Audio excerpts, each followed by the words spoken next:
Y hoy tenemos en vivo al presidente de la Corte Suprema de Justicia, don Carlos Chinchilla. Don Carlos, ¿cómo le va?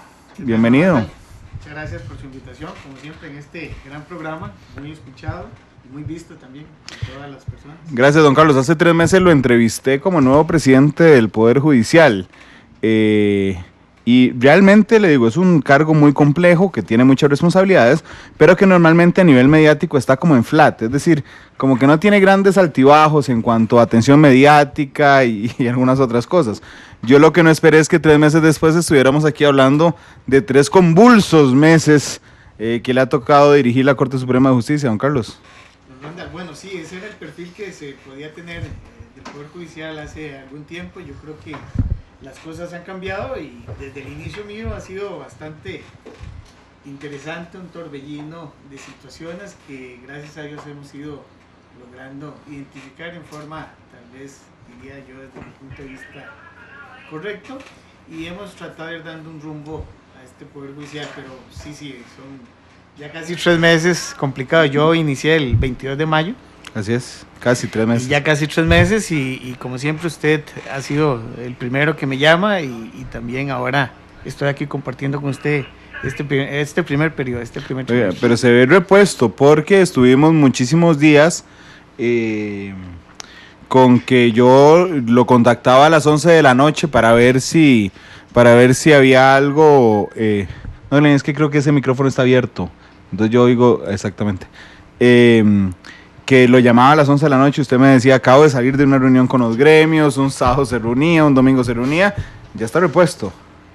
Sí, una parte en este sentido, tuvimos, a partir del miércoles 19 de julio, inicialmente fue una marcha, un paro podríamos decir, pero una marcha dirigida hacia la Asamblea Legislativa por parte de los funcionarios judiciales en reclamo de lo que era a la comisión, en este caso de pensiones del poder, de la Asamblea Legislativa, que conoce el proyecto de ley de pensiones del Poder Judicial, el cambio de lo que era el proyecto base de la misma, porque primero estaba el de gremios del Poder Judicial, luego lo cambiaron por el de SUPEN y ellos pedían que volviera el de gremios, pero del paro, al darse cuenta cerca del mediodía de que se votó en contra y se mantenía el de SUPEN, entonces se decretó una huelga de carácter indefinido. Entonces ahí empezaron las situaciones,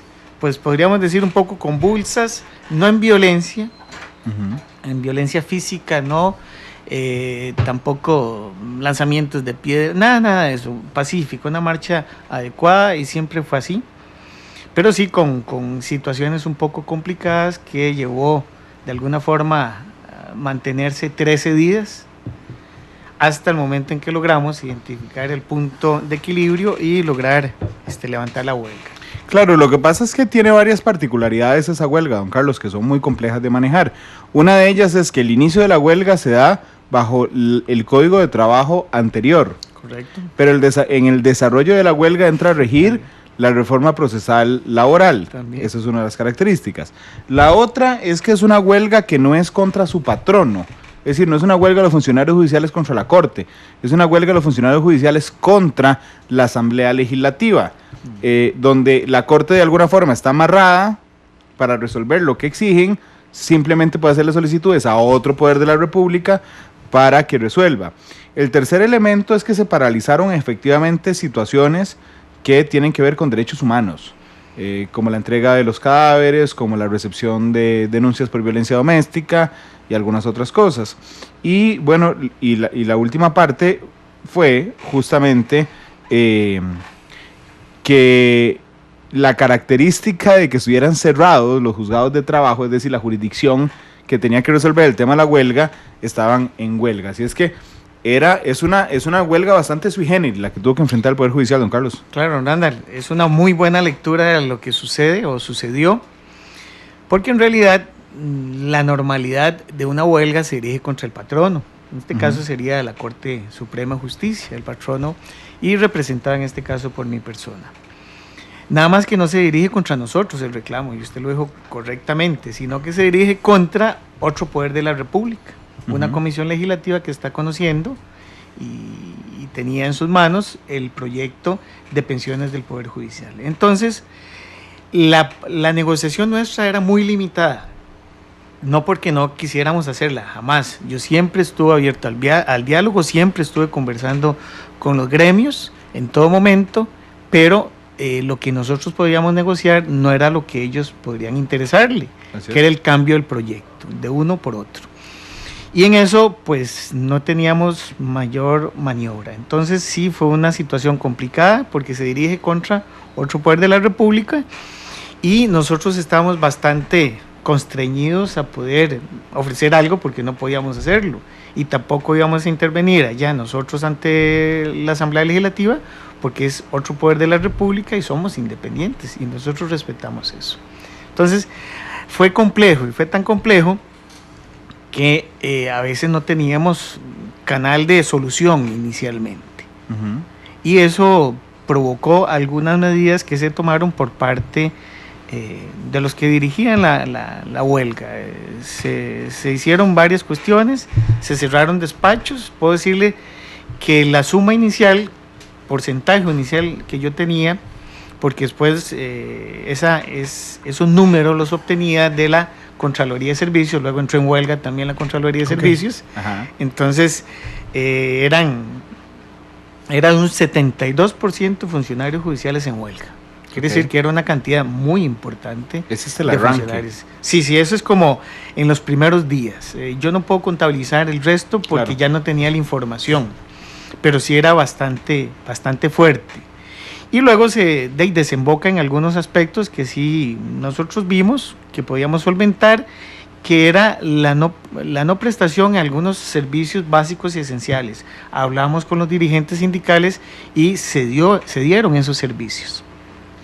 Pero lo que llevó a un momento complicado fue el otro del que usted habló, donde se entró en este momento a negar la posibilidad o denegar la posibilidad del retiro de los cadáveres de la morgue judicial, ya practicada la autopsia o sin practicar la autopsia no se estaban realizando. Y eso ya sí tocó fibras muy sensibles de la sociedad en general.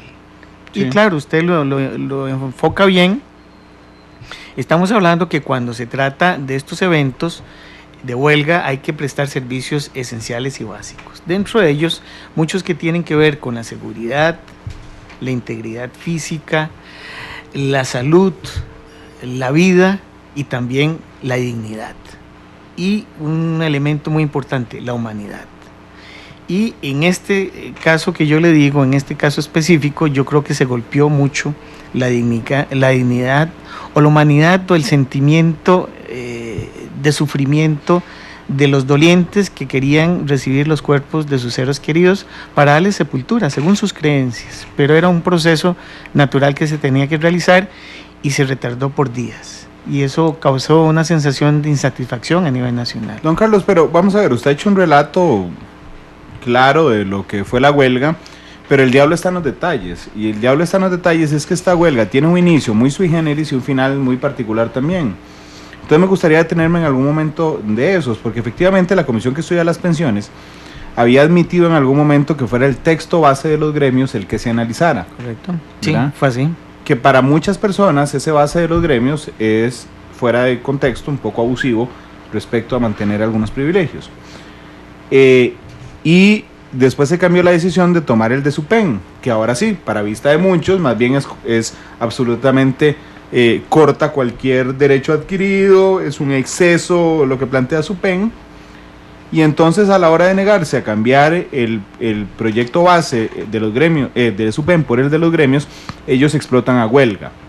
Pero si no me falla la memoria, hay dos magistrados que esa noche o al día siguiente, que son Luis Fernando Salazar y Celso Gamboa, llevan a Franklin Corella, que es el subjefe de fracción del partido de gobierno, a comprometerse con los gremios de que el texto base será el de los gremios y no el de SUPEN, que era lo que tanto les molestaba. Sin embargo, no aceptan. A mí nunca me ha quedado claro, y quisiera ahora ya más fríos todos, que me aclarara un poco ese episodio, porque yo lo entendí en ese momento, don Carlos, como los gremios se fueron a huelga porque querían irse a huelga porque ahí tenían el compromiso esa misma tarde. Sí, eso es cierto. En ese momento estamos hablando, eso fue un viernes. Me dicen, nosotros estamos en sesión, en reunión, conociendo la explicación la última entrega del Instituto de Investigaciones en Ciencias Económicas de la Universidad de Costa Rica, el que hizo el estudio actuarial matemático. Me comunican los magistrados Luis Fernando Salazar y don Celso Gamboa que están por recibir la visita del señor diputado don Franklin Corella para lograr una negociación con los gremios donde él, en forma, me parece, bastante conciliadora, ¿sí?, les iba, o la idea es que él les dijera, yo voy a cambiar mi voto. Vea qué interesante. Voy a cambiar mi voto para estar con ustedes. Nada más que el requisito de él era que se pusiera la huelga en ese momento. Bueno, yo no estuve en la negociación porque yo estaba en el otro ámbito donde estábamos recibiendo el insumo de la explicación del último producto, ya el producto final del estudio actuarial matemático. Cuando salí de ahí ya fui a hablar con los magistrados y con don Franklin, yo hablé con él también, me explicó la situación, pero no llegaron a ningún acuerdo. A pesar de que él les dijo claramente que él estaba en la mejor disposición de cambiar su posición en el voto, con la idea de que se dejara sin efectos o se levantara la huelga, pero ellos se negaron. Tenían que tener ya la acción directa en ese momento, pero la comisión de pensiones de la Asamblea Legislativa no se iba a convocar en ese momento. Pero entonces se perdió la negociación. Pero fue un poco caprichoso, porque yo recuerdo que ese mismo día Franklin Corella me escribe a mí y me dice, pues estábamos abordando el tema y cubriéndolo para el noticiero, y me dice, don Franklin, Randall, yo quiero hablar de esto, estuve reunido, es lo que me dice. Y entonces por eso es que sé que se dio esa, digamos, con ese detalle que se dio esa negociación. Don Carlos, pero entonces a mí, yo realmente pensé que con el tono conciliador de Franklin Corella se iba a abortar la huelga, y realmente la lectura que yo tuve ese día, y quiero saber qué opina usted, es que los gremios fueron un poco caprichosos porque simplemente don Franklin se comprometía a cambiar el voto, pero no iban a salir a convocar una sesión extraordinaria de la comisión un viernes a esa hora para quedarle bien a los gremios. Ya estaba el compromiso. Yo considero que efectivamente el señor diputado, una persona me parece muy, muy clara sobre los objetivos que él tenía, y los objetivos que él tenía era darle paz y tranquilidad al pueblo costarricense, que era levantar la huelga, y de la mejor forma ofrecer su voto. Yo sé que él es un caballero, una persona de palabra, y nunca iba a incumplir eso. Yo eso lo tengo muy claro.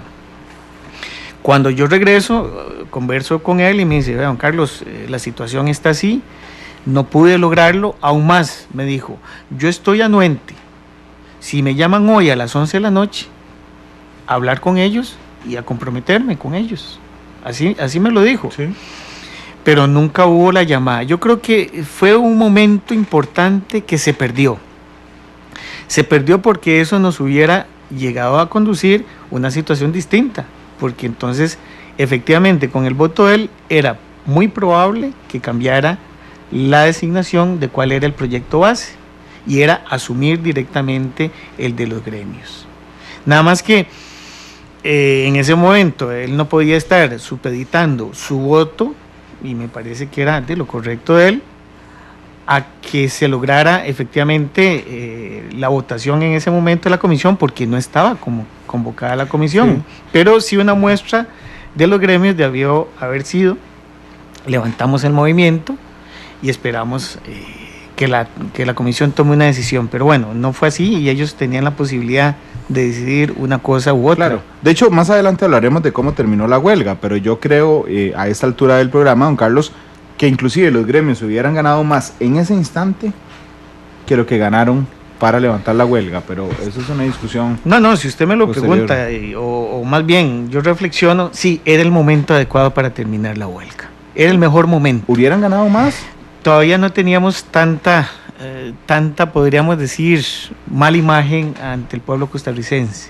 Ya se había generado situaciones complicadas, pero era más importante en este momento terminar ese proceso de huelga y con una mejor imagen para llegar a otro estadio, a otra etapa. Es que es curioso porque vamos a ver, eso es viernes, ¿verdad? Es un viernes. El sábado y el domingo es cuando se da la crisis de la entrega de los cuerpos. Correcto. Y el lunes el país amanece odiando a los gremios del Poder Judicial porque han tocado una fibra muy sensible. Claro. Y vea que es una estrategia de comunicación muy, bueno, no creo que sea una estrategia, fue un elemento de comunicación muy extraño, porque entonces el lunes ya nadie hablaba de las pensiones, hablaba de los cuerpos.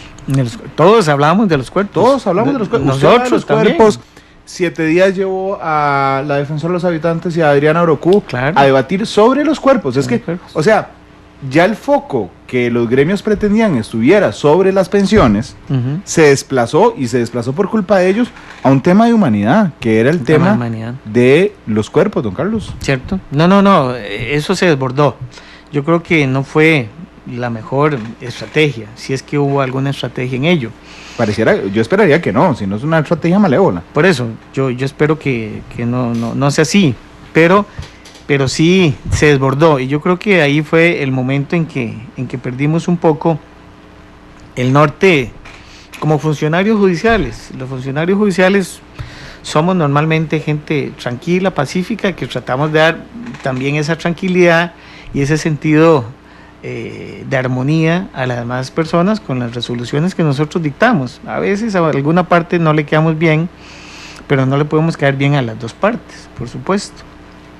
Pero sí, hay una pérdida, y una pérdida tal vez del sentido de humanidad, y yo lo dije en su momento. Cuando surge todo esto, era un golpe muy duro para la ciudadanía costarricense en general, no solo las familias dolientes, con especial inclinación a las familias dolientes que no tenían los cuerpos de sus seres queridos, pero para todas las personas. Y ahí es donde surge tal vez un quiebre del camino que podía llevar una huelga que no se había vuelto tan negativa. Ya de por sí una huelga genera cuestiones negativas, si estamos de acuerdo. Negativa.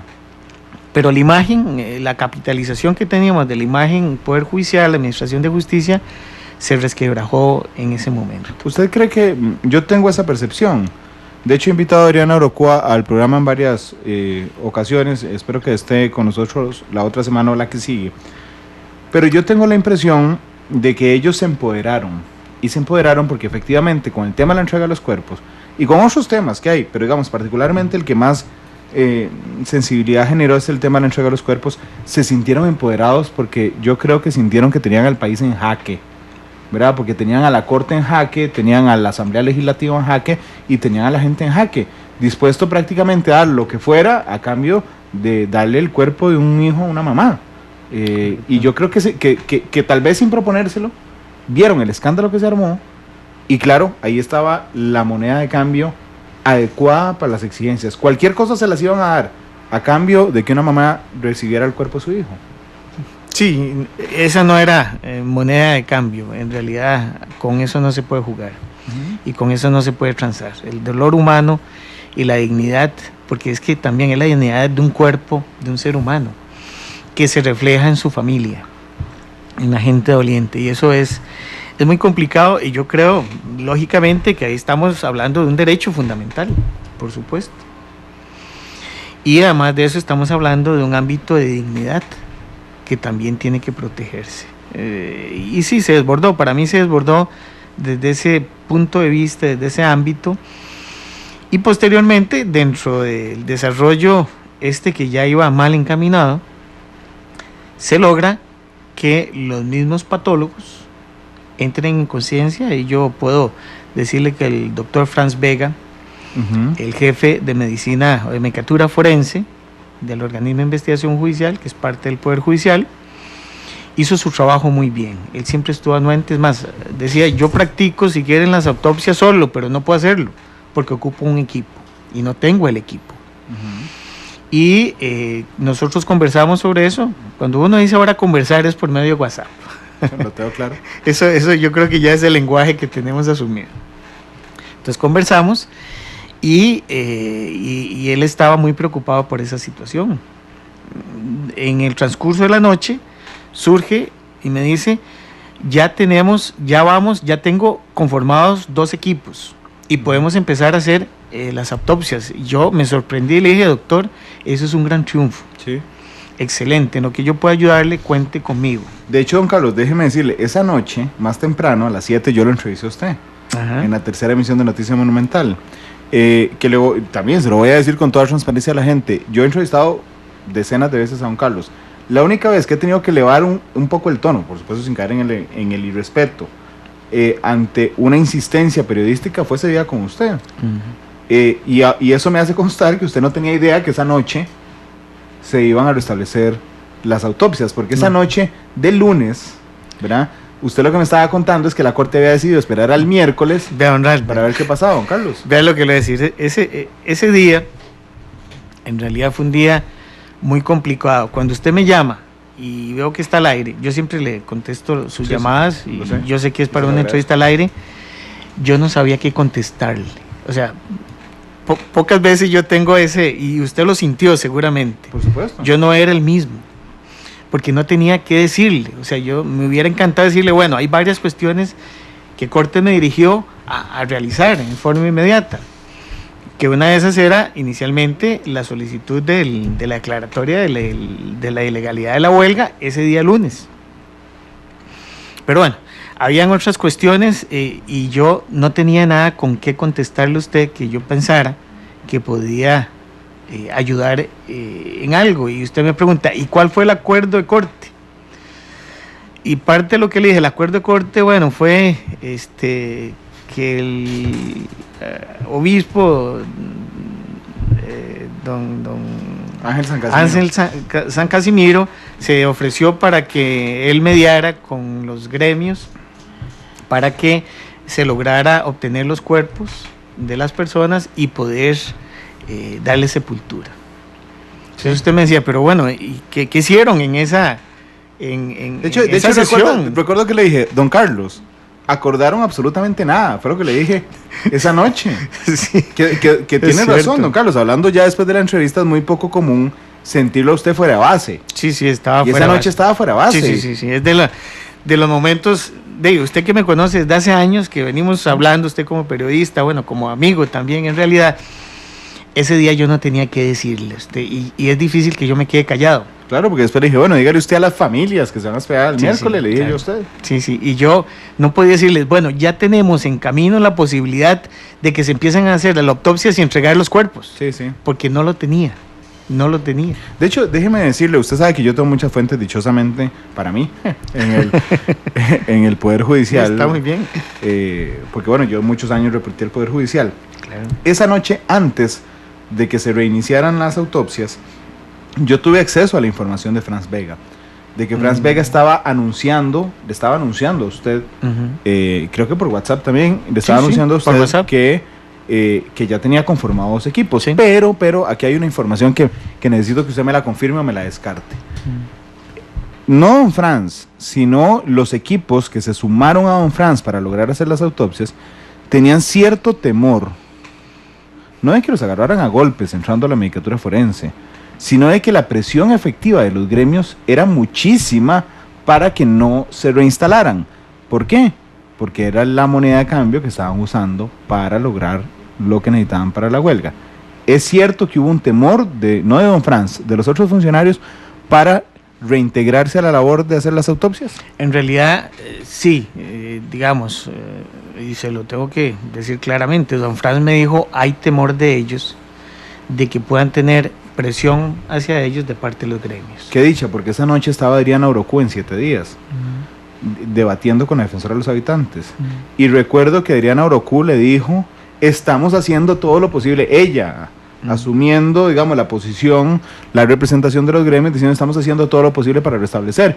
Pero lo cierto es, y usted me lo acaba de confirmar, que los grupos que tenían que hacer las autopsias tenían temor de las presiones recibidas por los gremios. Yo no lo sé directamente, lo que le digo es lo que don Franz me dijo, que había cierto temor de parte de ellos para reincorporarse por esa situación. Ahora, como le digo, no lo tuve de primera mano, yo no hablé con los patólogos directamente. Pero don Carlos, para saber esa situación. Usted es un hombre muy modesto, se lo voy a reconocer en estos años que lo he conocido desde que lo nombraron magistrado de la Corte Suprema de Justicia. Efectivamente, más tarde, 10 y piquito, hubo una solicitud del magistrado Celso Gamboa a el director de la Fuerza Pública y viceministro de Seguridad Pública para controlar el perímetro de la Medicatura Forense. Como yo lo conozco a usted, conozco a don Celso y conozco el Poder Judicial, don Carlos, yo sé que don Celso no se manda solo. Y quiero preguntarle, yo sé que usted es muy modesto, pero le pido aquí abrirme un poco el corazón, don Carlos, si efectivamente fue un movimiento suyo, como presidente del Poder Judicial, moviendo su ajedrez, que el presidente del Poder Judicial es un puesto político, moviendo su ajedrez para que mientras se resolvía el tema con don Fran, siendo usted presidente del Poder Judicial, con los gremios, por otro lado, en el buen sentido de la palabra, dos operadores, Luis Fernando Salazar, Celso Gamboa, que son muy cercanos a usted, pero particularmente Celso Gamboa esa noche, le solicitara al Ministerio de Seguridad Pública el control del perímetro de Medicatura Forense. De ahí tengo un problema, don Randall, porque de ahora... Menor que la huelga. Ahora se sigue una causa... Ay, don Carlos, sí es cierto. En la Procuraduría de la Ética. Qué tremendo. Y yo no estaba inicialmente como acusado, sino que estaba don Celso y yo no sé quién más, y alguien más, don Gustavo Mata, pero días después... Sí, lo agregaron a usted. Me agregaron a mí, me agregaron a don Walter Espinosa, yo no sé a quién más. Bueno, yo dije, solo falta que... Sí, la denuncia la presentó el ex embajador en Corea, ¿no? Yo no sé quién sí, fue. Ese es el ex embajador de Corea, al que echaron por criticar a la Procuraduría. Roberto Zamora, algo así. Bueno, está bien. ¿Se acuerda de un embajador que se puso a escribir en Facebook cosas contra la Procuradora General de la República, que lo echaron? Digo, no se enteró por el presidente de la Corte, no se enteró leyendo los periódicos y oyendo radio. No lo tengo muy preciso. Bueno, ese señor es el que les puso la denuncia en la Procuraduría de la Ética Pública. Sí, yo no sabía quién era él, pero sí me mandaron una comunicación de que ya... Aparece como investigado. Aparezco como investigado ante la Procuraduría de la Ética, por eso, digamos, no puedo hacer referencia a eso por la... Qué lamentable, porque era una pregunta que se las traía. Sí, pero, don Randall, a veces en esto uno tiene que ser muy cuidadoso. No, se lo entiendo, se lo respeto. Porque si no, pueden suceder otras cosas circundantes a ello, pero sí, la situación es esa. Yo ni sabía, es más, no sé ni por qué me quiso acusar a mí también, pero bueno, no importa, ya enfrentaremos esa... Bueno, tal vez porque persiguió lo mismo que yo, que usted es un hombre tan modesto que no quiso revelarse a un inicio, que realmente había una estrategia detrás de todo esto, porque posteriormente, y no vamos a hablar del tema porque no quiero embarcarlo en hablar sobre la propuesta, esto se manejó como una lucha de egos después a nivel mediático entre Celso Gamboa y entre Walter Espinosa, el director del OIJ, y de hecho al día siguiente yo puse en Twitter, sí, aquí están las dos solicitudes, una a tal hora, la otra a tal hora, aquí lo importante es que se entreguen los cuerpos, olvídense de los egos. Yo sí puedo decir algo, a mí me entrevistaron, yo fui al día siguiente a Medicatura Forense. ¿Sí? Me entrevistó el Canal 7, yo no sé si había otro canal ahí, y me hizo pues una pregunta... Fijo, el 6 estaba primero. Sí, claro, no estoy haciendo esa cuestión para entre una cosa y la otra. Es una broma, no se preocupe. Pero sí recuerdo esa situación y porque yo llegué en hora de destiempo, digamos, no llegué en hora pico que estaba la situación. Yo llegué como pasada las 12 del día, como a la 1 de la tarde, y me preguntaron, no en detalle esto, pero sí me hablaron de una solicitud y otra solicitud.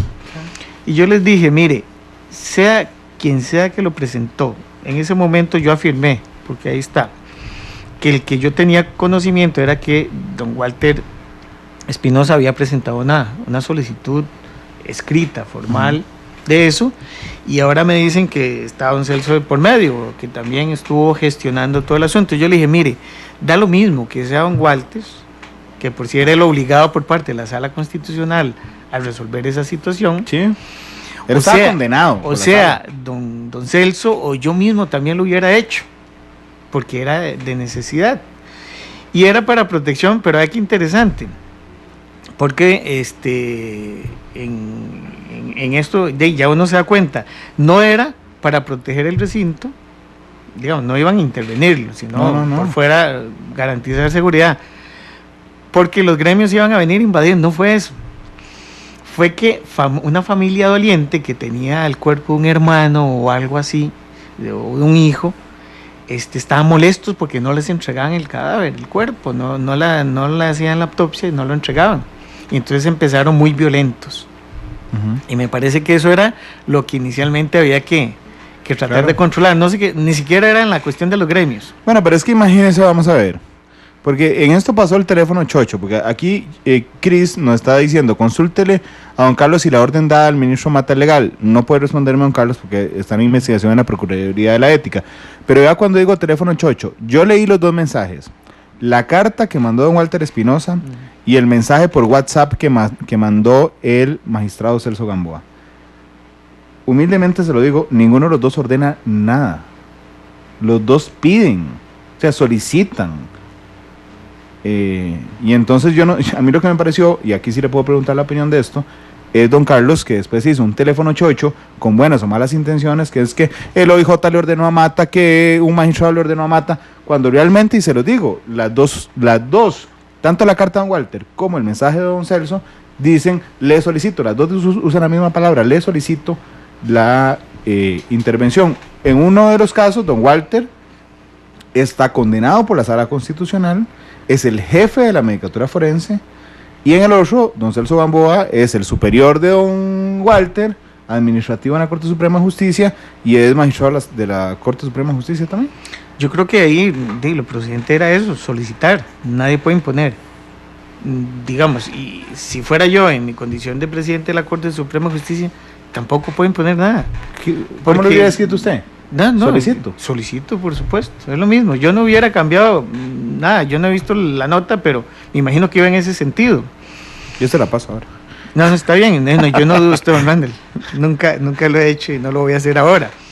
Lo creo, pero sí, es lo que uno puede hacer. Yo soy presidente de la Corte Suprema de Justicia, pero yo no voy a imponer a un ministro a hacer algo. Sería lo más disparatado que podría pensarse de mi persona y del cargo que yo ostento. Jamás. Yo creo en la independencia de los poderes, pero los poderes estamos para ayudarnos mutuamente en muchas cuestiones. En este caso nosotros en otras eventualidades les hemos solicitado la presencia de personal de apoyo, en este caso policías, para esta situación, para una o cualquier otra situación. En esta se solicitó, y sea que fue uno, sea que fue el otro, o los dos en conjunto, yo no le veo problema alguno. Aún más le puedo decir, don Randall, si un ciudadano ve que hay un problema ahí, coge el teléfono y llama y dice, miren, 911, aquí hay un altercado, por favor llamen a la policía para que venga a intervenir. Y la policía acude. No le veo mayor problema en esa situación, más bien había que tratar de evitar no solo esta familia que tenía problema porque no le entregaban el cuerpo, sino, y era latente la posibilidad de que los gremios, sabiendo que ya estaban iniciando, ya están ejecutando las autopsias, vinieran a tratar de hacer algún movimiento inadecuado. Y me parece la actuación del Ministerio de Seguridad Pública fue total y efectivamente correcto, y nunca se intervino las instalaciones ni nada. Yo fui al día siguiente, saludé a todos los policías que estaban ahí. ¿Que estaban? Sí, estaban ahí. Ajá, dándole, digamos, controlando el perímetro. Claro que sí. Yo después hablé con la viceministra Fulman. María Fulman. Claro, y ella me dijo, mire, necesita que le demos mayor, o sea, que continuemos con la seguridad. Yo le dije, por favor, necesito que siga la seguridad y que se prolongue 2 días más, porque no sabemos qué va a pasar. Se lo ordenó a la ministra, don Carlos. No, sí, yo entiendo. No, ella muy amable me preguntó. Ajá. Y yo le dije, vea, señora ministra, si usted lo puede hacer, se lo agradecería, porque es muy importante. Y entonces, es parte de la ayuda que me dan a mí como presidente de la Corte Suprema de Justicia, pero le dan a cualquier ciudadano.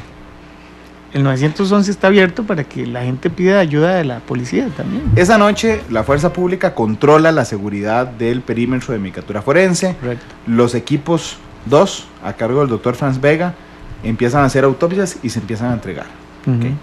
Yo tengo la impresión, quiero preguntarle la opinión, don Carlos, si a usted le parece que ese día hay un parteaguas en la huelga, porque los gremios perdieron su músculo. Perdieron lo único que con lo que los tenían en jaque. Sí, digamos, eso tuvo en jaque al país. En ¿Sí? realidad era la fortaleza que podría decirse que tenían. Una fortaleza engañosa, o tal vez podríamos decir ficticia, porque no daba ningún rédito positivo. Todo era negativo. Pero que nos tenía en jaque, el Poder Judicial, pero nos tenía en jaque el país también. Y a los diputados. Y a los diputados. Todo el mundo estaba muy preocupado. Tanto así que el diputado Franklin Corella hasta llegó, como lo dijimos antes, a negociar con ellos, pero fue infructuoso en su momento. Esto nos lleva a nosotros, una vez que yo recibo la información del doctor Franz Vega, de que se están realizando, ya salta en mí una gran alegría, ¿verdad? Una gran alegría. No paz todavía porque tenía preocupación, ¿verdad?, de que de alguna forma pudieran volverse a interrumpir.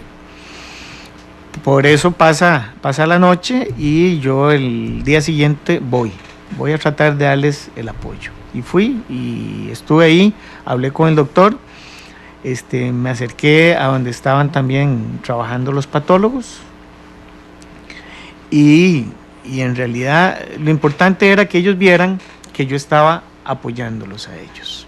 Es parte de una simbología, digamos, que se necesita en momentos de que la gente puede tener alguna sensación o algo de inseguridad. Pero yo estuve ahí, vi que estaban muy fortalecidos, están haciendo sus trabajos.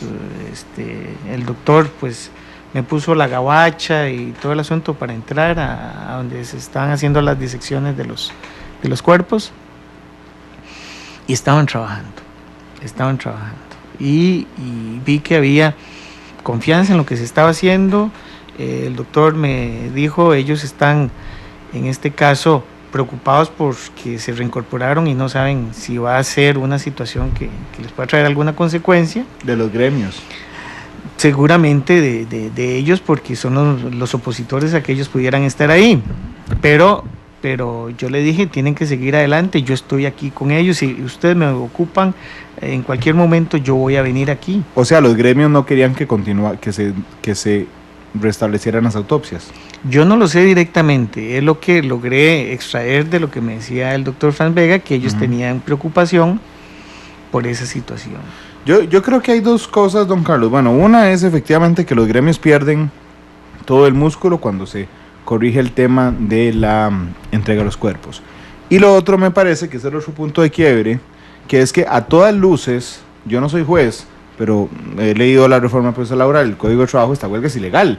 Yo no recuerdo que haya habido una asamblea donde votaran que se fueran a huelga, o sea, simplemente se fueron a huelga. Y eso convierte la huelga en ilegal según la reforma a la ley procesal laboral, a la reforma, sí. Sí, procesal laboral. Ok, pero además afectaron servicios esenciales y eso ya de por sí la convierte ilegal. Entonces, cuando usted le pide permiso a corte para plantearle a la Procuraduría la solicitud de ilegalidad y usted lo hace, entonces me parece que ya ahí usted tiene dos elementos. Se les cae el tema de la entrega de los cuerpos y hay una amenaza latente a que les declaren la huelga ilegal. Sí, hay dos elementos, sí, hay dos elementos importantes. Yo esperaba que la autorización fuera el lunes anterior, pero no se me dio. Fue cuando usted me entrevistó que yo iba de camino y es la primera vez que yo ante una entrevista no sé qué decir. y fue una cuestión, bueno, usted lo persiguió por tantas veces que nosotros hemos participado en entrevistas. Y voy a confesarle que es la entrevista más difícil que le he hecho. Y yo es la más difícil que he recibido porque no tenía que contestar tampoco. Y me dolía porque sabía que el pueblo estaba escuchando, la gente estaba escuchando y yo no les podía dar ninguna satisfacción de que esto iba a resolverse ya.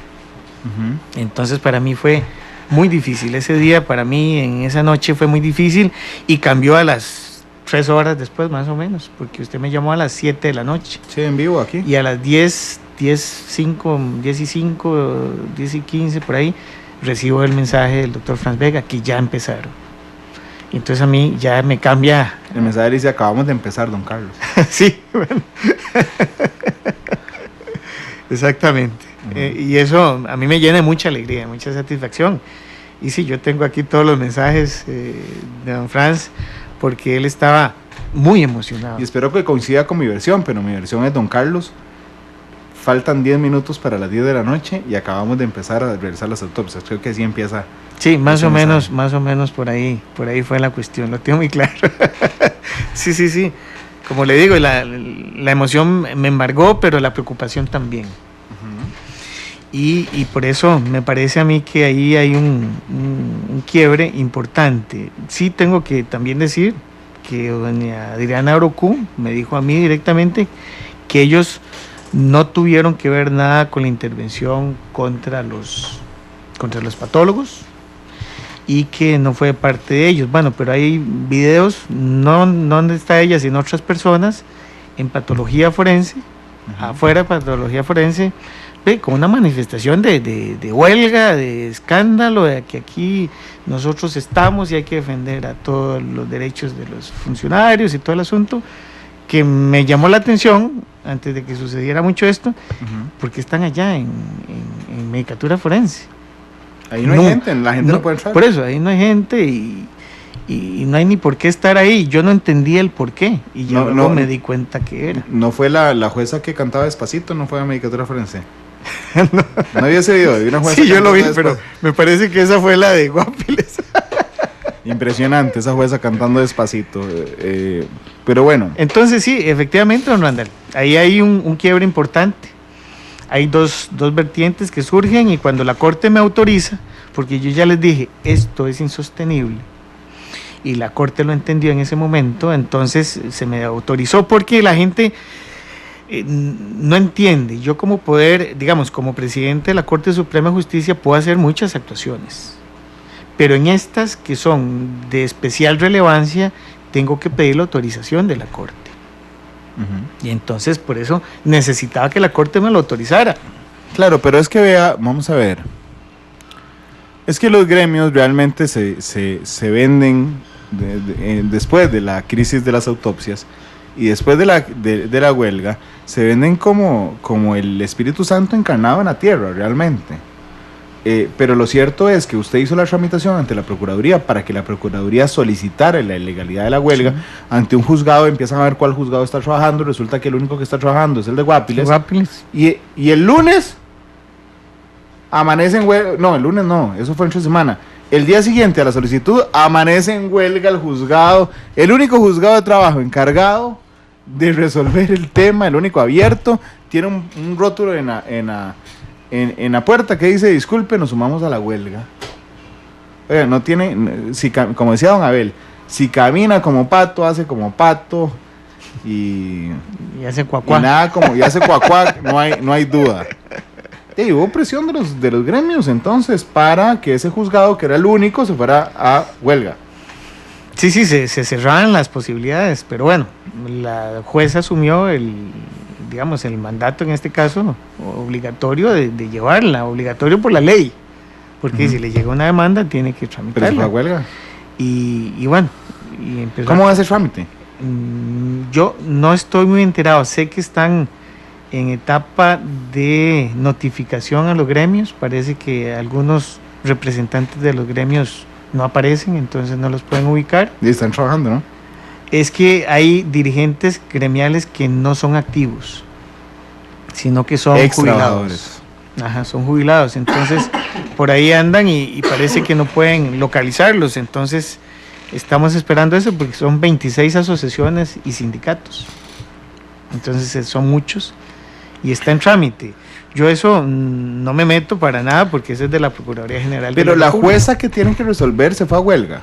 No, ella no está en huelga. No, ya no, pero digamos, estuvo en huelga. No, tampoco. Solo el despacho estaba cerrado. Sí, el despacho fue que lo cerraron. Sería ilógico que resuelva una jueza que estuvo en una huelga, ¿verdad? No, me parece, según tengo entendido, ella nunca estuvo en huelga. Siempre estuvo trabajando. Si se declara ilegal la huelga, a la que fueron los funcionarios judiciales no pueden establecerse sanciones, entiendo. Lo que hay es un llamado a restablecer inmediatamente el trabajo. Inicialmente llamarlos para que se incorporen dentro de las 24 horas siguientes. Eso es lo que inicialmente tengo, y ya si no se reincorporan, entonces ya lógicamente se procede en forma distinta. Ok, los gremios levantan la huelga por un informe de minoría de un diputado de minoría, se llama Jorge Arguedas, que dentro de su fracción es minoría. Sí. Prácticamente levantan la huelga por nada, don Carlos. Vean, nosotros el viernes inmediato, y aquí más o menos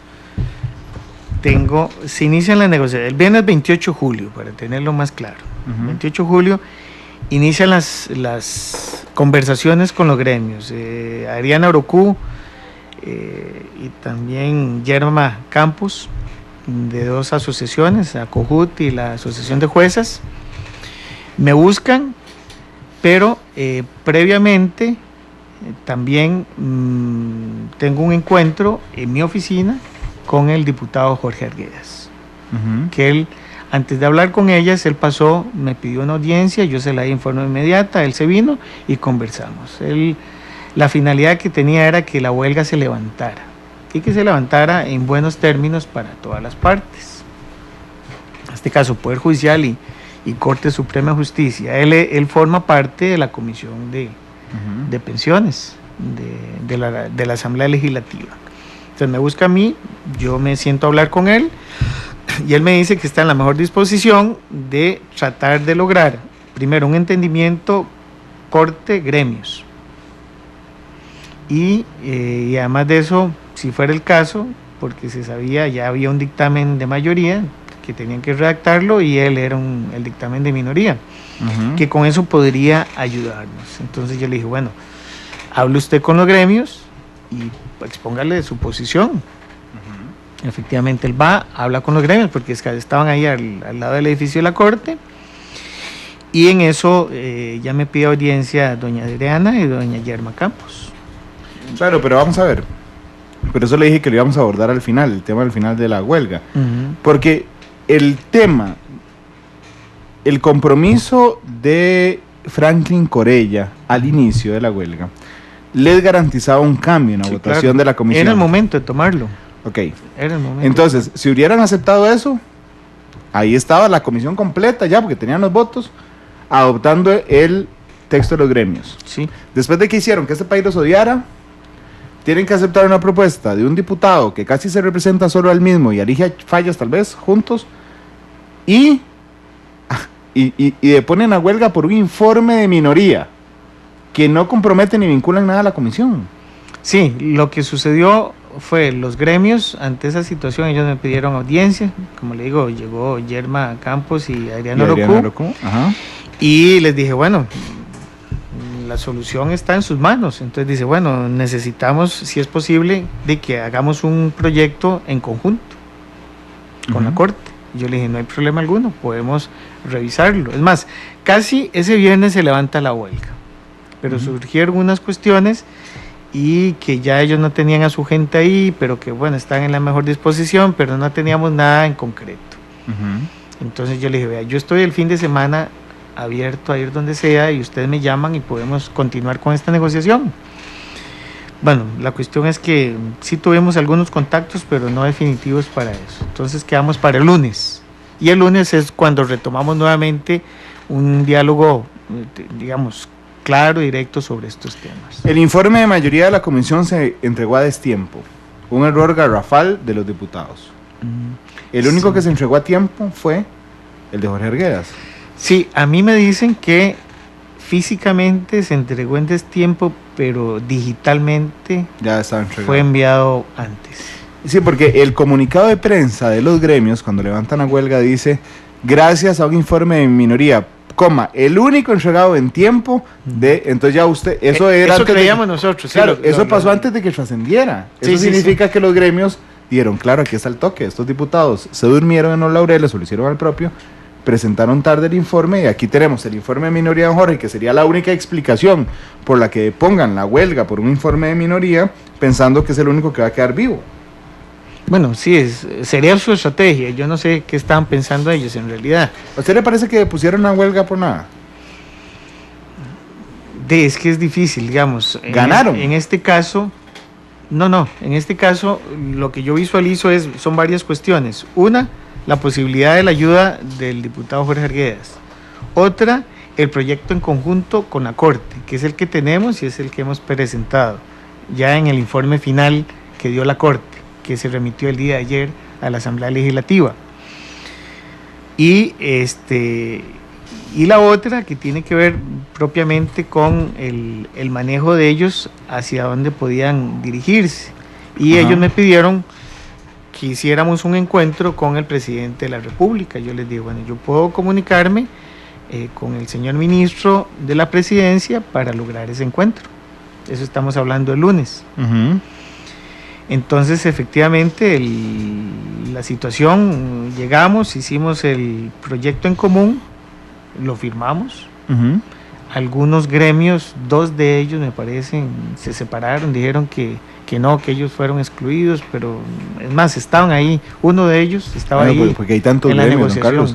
Pues ya que hay una asociación de jueces que tienen oficinas con ventanas a la derecha, asociación de jueces que tiene oficinas con ventanas a la izquierda. Hay asociaciones de todo en el Poder Judicial. Sí, hay varias asociaciones, hay grupos. Hay de jueces. De la NIC, de investigadores en criminalística. Hay de la judicatura y de juezas. Hay de jueces también, sí. Y hay otra que yo presidí por 10 años, que es la Asociación Costarricense de Profesionales en Derecho, que tiene jueces, fiscales y defensores. Podrían también hacer asociaciones en la Corte, ¿se imagina? Pero antes eran pocas, es más, la primera asociación, la más antigua, es la que yo presidía. Sí, pero imagínense en la Corte siendo los magistrados que usan corbata amarilla son de una asociación, los que usan... Yo estaría en todas porque tengo todos los colores. Usted tiene todos los colores, que los combina siempre con el pañuelo del saco. Sí. Finalmente, para abordar este tema, porque me quedan un par de temas de corte que ya no tienen que ver con la huelga que quiero abordar, don Carlos. ¿Los sindicatos ganaron? Habría que preguntárselos a ellos. Bueno, si usted me pregunta a mí, yo sí gané. Gané como presidente de la Corte Suprema de Justicia, en el sentido de que se logró levantar la huelga. Y ese era mi fin. Sí. Si había que hacer un proyecto en conjunto, no tenía problema alguno, y lo hicimos y lo estamos defendiendo también. Ok, ¿quedaron desacreditados los gremios del Poder Judicial? Habría que preguntarle, como le digo, a la población costarricense. Sí, pero usted sabe que eso es imposible, preguntarle a la población costarricense entera, menos de que haga un referendo. Pero usted, ¿qué opinión tiene? Para mí, se adelantaron a cualquier situación que podría ser distinta. O sea, fue muy prematura la toma de una huelga. Y ¿Se equivocaron los gremios? Es que es muy difícil decirle a ellos que si se equivocaron o no. Si usted me pregunta a mí, me parece que fue muy prematura la huelga. Carlos, ¿se equivocaron los gremios? No lo puedo calificar así. Es que es una situación de ellos. Ellos consideran que era el momento. Hombre, pero el presidente del Poder Judicial tiene que responder preguntas difíciles. No, si estoy respondiendo la pregunta. Para mí, lo hicieron anticipadamente, lo hicieron mal. Ahora, si usted me pregunta, ¿se justifica una huelga? Nunca se justifica una huelga en el Poder Judicial. Que la respeto, la tengo que respetar. Sí, porque usted también es el presidente de esos que se fueron a huelga. Sí. Lo hicieron en un momento poco adecuado. Sí, muy anticipadamente. Debieron de esperar que los acontecimientos fueran avanzando. Y además de eso, la causa por la cual surge la huelga es un contenido que va más allá de lo que nosotros podríamos negociar. Por eso, para mí, ¿se justificaba la huelga en el Poder Judicial? No. El principal error fue hacerla cuando la hicieron. Ese y las medidas que tomaron. Entonces se equivocaron, don Carlos. Es que la equivocación es distinta, digamos. Pueden que ellos tenían sus buenas visiones, pero para mí, como presidente de la Corte, nunca debieron de haber sido a huelga. Era innecesaria. Fue una huelga absolutamente innecesaria. Lo mismo que logramos al final, lo hubiéramos logrado desde el principio, sin desprestigiar la imagen del Poder Judicial, sin desprestigiarse ellos mismos y sin desprestigiar a todo lo que hacemos los demás funcionarios judiciales. Vea qué curioso, me acaba de responder la pregunta que le hice antes. ¿Se acuerda que le pregunté, ¿se desprestigiaron los gremios? No sé ellos, pero sí nos desprestigiaron como Poder Judicial. Claro, pues usted acaba de decir, no se desprestigiarían ellos. Bueno, sería una precisión, no importa. Lo que quiero decirles es que sí ellos perdieron imagen. Claro que sí, perdieron imagen. Y no es lo más adecuado. Porque además de eso, la cultura huelguística en el Poder Judicial nunca ha existido. Esta es la primera huelga que tiene el Poder Judicial en toda su historia. Imagínese. Y me tocó a mí. La llevamos bien, en forma tranquila. Usted tuvo éxito porque la terminó.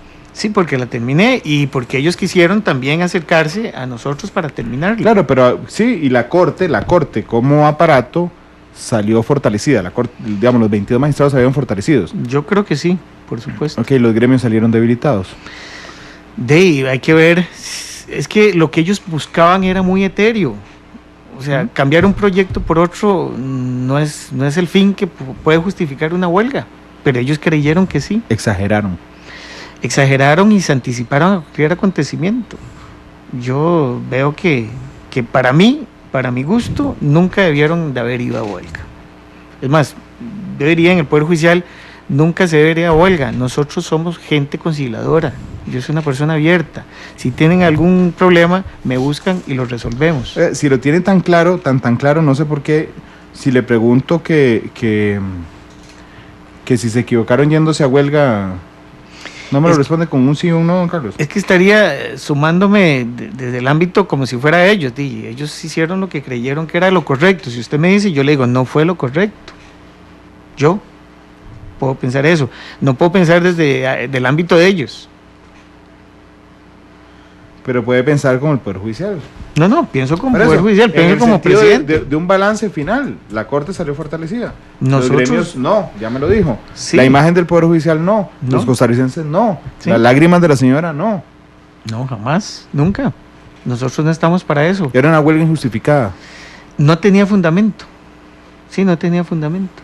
El fundamento era muy etéreo, tan etéreo que no se dirigía contra nosotros, sino contra otro poder de la República. Entonces, si usted quiere decirle injustificada, bueno, sí, también injustificada. Dice Manuel, ¿qué interesa de señor para responder? No, muchas gracias, don Manuel, muy amable. Ve, ya le adjudicaron la estrategia. Le interesa. La estrategia para la entrega de los cuerpos. Bueno, muy bien. Ahorita se empiezan a pelear que no, que don Celso, que no, que don Walter, que no, que usted. Ahora yo entro. Ahora entra una pelea esa.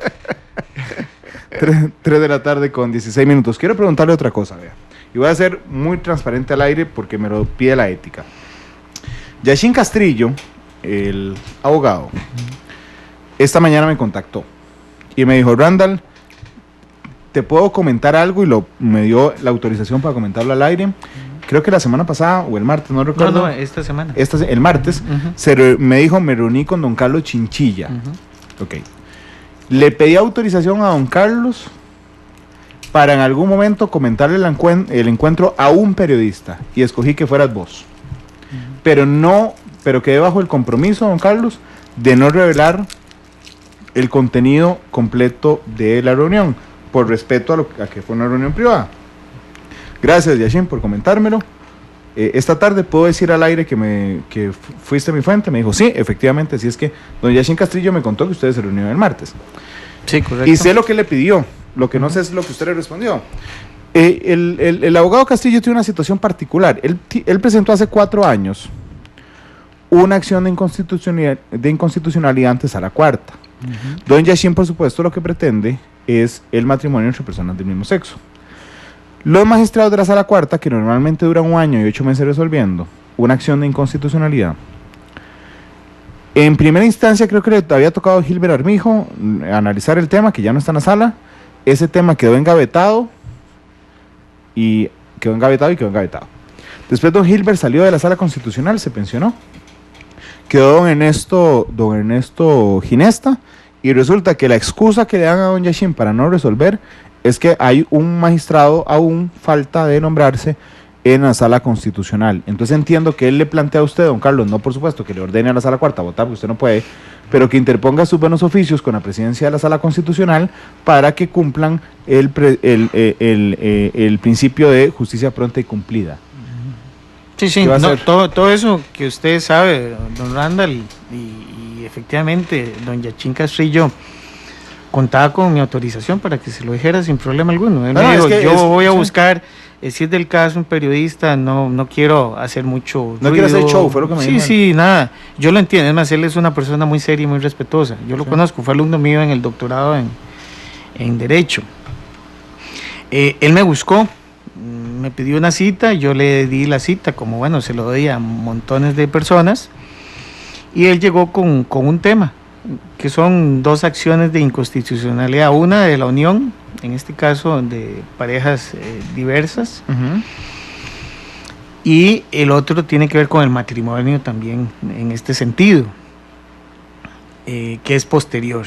Entonces me dice, hay una acción que se presentó en el 2012, que es la de la unión, y luego se le da trámite y luego él presenta en el 2014, 2015 o por ahí más o menos la otra acción del matrimonio, y ahí está, dice esta última, bueno, es de último la del matrimonio, la primera es esta que es la más antigua. Entonces él me busca, sí, él me busca con la intención, y él lo sabe bien, y él es una persona en eso muy respetuosa. Me dice, yo sé que usted no puede ordenar a nadie hacer nada de este tipo. Le digo, sí, yo no puedo hacerlo, pero sí yo puedo hacer una respetuosa excitativa, en este caso, hablar con el presidente de la Sala Constitucional, con don Ernesto Ginesta. Yo le digo, no voy a hablar con el ponente que lo tiene, pero sí con don Ernesto Ginesta, para que tome en cuenta lo que usted ahora me está indicando, que es su preocupación por el tiempo que ha transcurrido sin tener una respuesta a la petición que se hizo de la acción de inconstitucionalidad. Y eso fue en esencia lo que conversamos, el tema.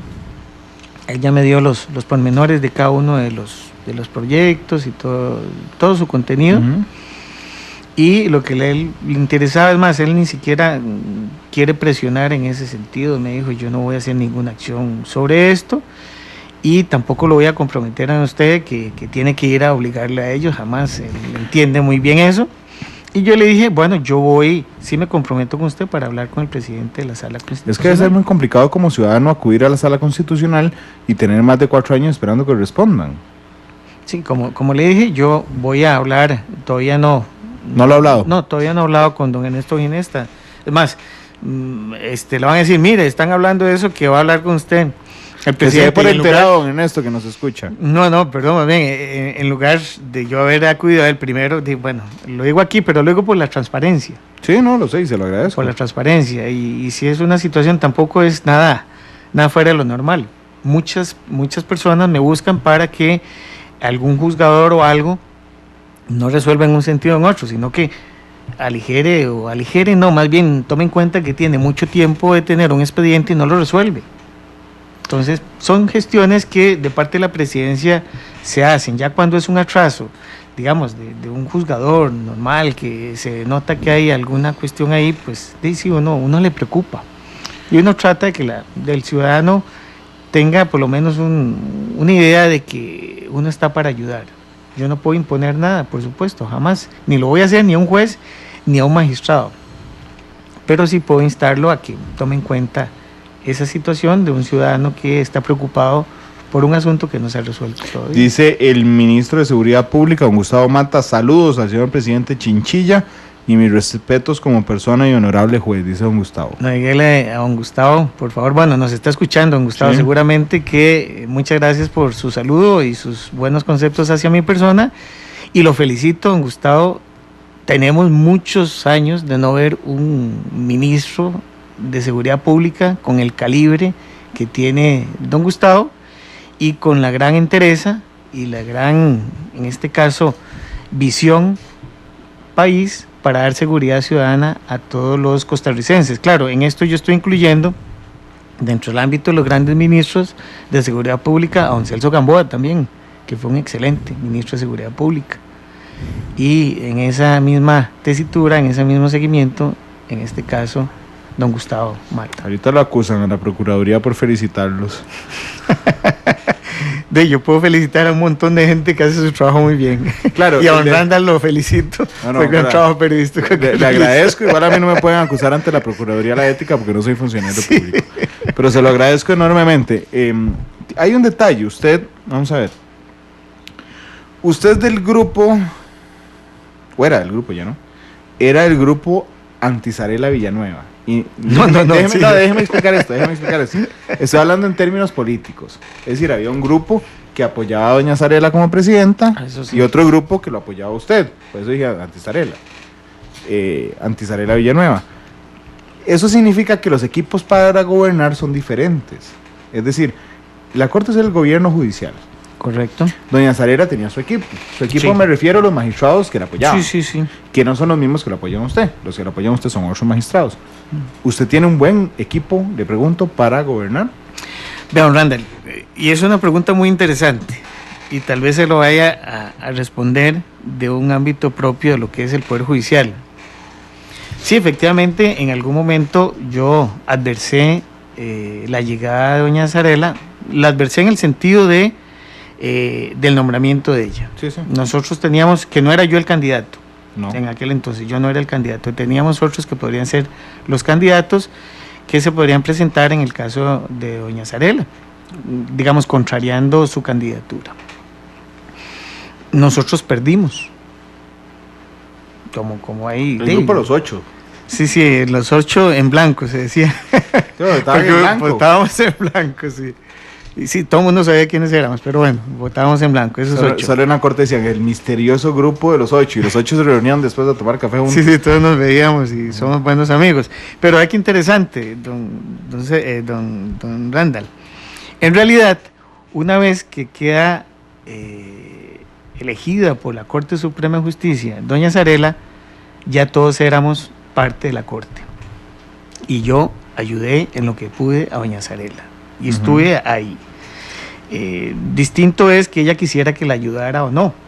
Y bueno, tal vez mi ayuda no la identificó de la mejor manera, pero siempre estuvimos ahí. Quiere decir que en la Corte la forma de proceder es un poco distinta, tal vez a muchos aspectos políticos.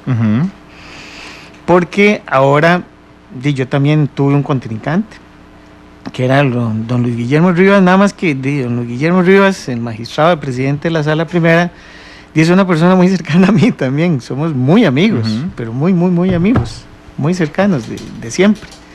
Entonces, no éramos como decir el gran debate entre uno y otro. Si él quedaba, yo fantástico, y mi abrazo y todo, mi entrega hacia él, y si era yo el que podía quedar, de la misma forma con él. Entonces, resultó ser que logré tener, digamos, bastantes compañeros y compañeras que me ayudaron, y llegué a la presidencia, y lo primero que le dije a don Luis Guillermo, que estaba sentado al lado mío, le digo, cuente conmigo en todo lo que sea necesario, seguimos siendo los mismos y seguimos siendo amigos. Y me dice, presidente, aquí estoy yo y voy a estar con usted. Entonces, lo que quiero decirles es que los que pudieron no haber votado por mí, yo hoy día pues no los siento lejanos tampoco, han estado cerca mío, y seguimos caminando todos juntos. Yo no hago diferencia alguna, y por supuesto que estoy y me debo a todos, y esto es importante porque en realidad la forma como se maneja el gobierno judicial es distinto a lo que se gobierna en la política normal. Y aquí nadie guarda ni facturas ni resentimientos, porque no las hay. Entonces todos, yo siento que ya no hay grupos. En esto del grupo es Corte Suprema de Justicia, y si se puede decir, dirigido por mi persona, y yo creo que tengo el respaldo de todos. Yo creo que sí tenía un adversario, que no es don Luis Guillermo Rivas, pero también creo que ya se pensiona. 3:27, don Carlos, muchas gracias por venir hoy. No, muchísimas gracias, don Randall. Usted, como periodista, yo siempre lo he admirado y lo sigo admirando, y no lo dejaré de hacerlo.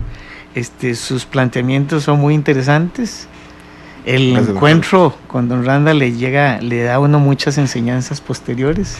Después vengo más preparado en algunas cuestiones, y aquella entrevista que me hizo en vivo cuando yo no tenía que responderle es la primera vez que me pasa, pero me pasó con un amigo que es usted, don Randall. Bueno, le pasó con alguien bien intencionado, don Carlos. Claro que sí. Y eso además demuestra, le voy a decir, porque efectivamente yo lo conozco desde hace muchos años y efectivamente somos buenos amigos. Y esa entrevista fue muy dura. Sí. Y eso es mi compromiso con mi público, y aunque esté entrevistando a un amigo, pues lo tendría que hacer en los términos que la ética me demanda, y ese día tenía que ser duro. Y si usted se acuerda, días después conversamos y fue como nada. Sí, estoy... Porque yo entiendo su papel y usted entiende mi desempeño también. Entonces el respeto es mutuo y la admiración hacia su persona aún más. Igualmente, don Carlos, la mejor de las suertes son gobernando ese Poder Judicial. Muchas gracias. 3:28, ¿cuál canción escogió para irnos? Hay una que me gusta mucho y que me recuerda también las tierras españolas, que es Granada, pero cantada por un grupo vocal casi no, de ópera, pero gente joven, que se llama Il Bolo, que son italianos. Así que son magníficos. Sí, yo tengo CDs de ellos y son fenomenales. Que dicha que tienen CDs, porque si descarga la canción en el teléfono, le van a cobrar 15% de impuesto. Ah, la pucha, ya están cobrando de más. No, todavía no, ahorita. 3,29, don Carlos, muchas gracias. No, está bien.